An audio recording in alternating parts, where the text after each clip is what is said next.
السلام علیکم ورحمت الله. دوستانو سهار مو په خیر. قندوز ولایت کې یو شپه مو دلته تېره کړه. قندوز کې بیا چاردره خپله قندوزیانو ته معلومې چاردره څومره لرې ده.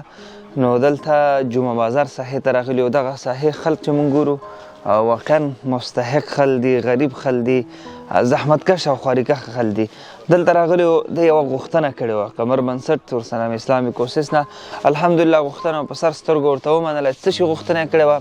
د خوراکي موادو نه، د ځان د کار روزګار جوړولو لپاره نه، فقط د الله د کور، د الله کور غوښتنه یې کړې وه. د دلته د عبادت لپاره مسجد نه درلوده. تاسو وینئ کار یو څه ناڅه پاتې دی. الحمدلله مسجد ورته جوړ شو، آباد شو، هغه د مشران ناست دي، دغه ماشومان د دې کلي سبق ته به هم پکې راځي.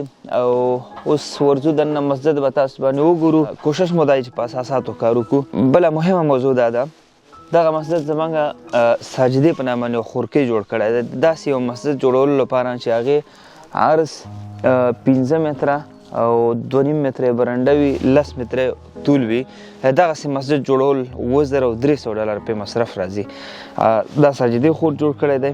نو که چېرته تاسو هم غواړئ داسې که مسجد جوړ کړئ، یو څو نفره سره یو ځای شئ، راځئ د آخرت لپاره اقلا لږ کار خو وکړو. مسجد دننه وګورئ. دوستانو لله الحمد، د مسجد داخل کې هم تاسو وکتل مشران زموږ ناست دي. زموږ کارونه به انشاءالله یوازې دا نه چې یو سمت یو قبیله یا یو قوم طرف وي. الحمدلله دغه ورونه چې تاسو وینئ مشران د ترکمن قبیلې پورې مربوط دي.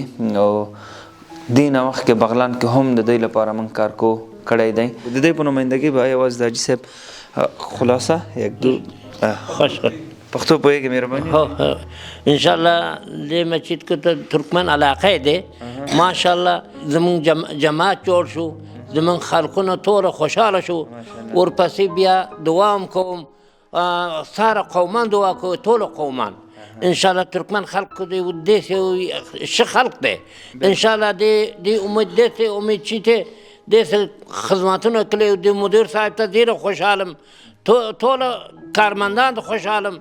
انشاءالله ورپسې بیا مولوي صاحب دعا کوي ټوله خلق ته، ملت افغانستان ته دعا کوي.